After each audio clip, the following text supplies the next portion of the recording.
Hamas کا operation طوفان Al-Aqsa پوری شدت کے ساتھ جاری ہے۔ اسرائیل پر دوسرے دن بھی راکٹوں کی بارش تل ابیب پر بھی 150 راکٹ داغ دیے گئے۔ ہلاکتیں 350 تک جا پہنچی ہیں، 1900 افراد زخمی۔ حماس نے سینکڑوں اسرائیلیوں کو جنگی قیدی بنا لیا۔ حماس کا آپریشن طوفان الاقصی، دوسرے دن بھی راکٹوں کی بارش۔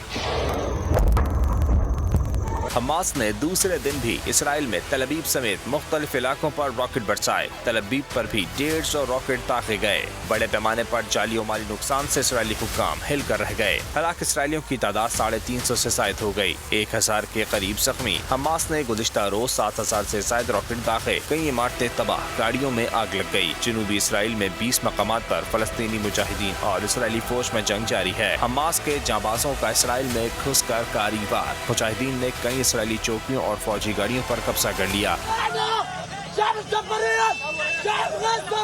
ایک جنرل سمیت درجنوں اسرائیلی فوجیوں کو قیدی بنا لیا۔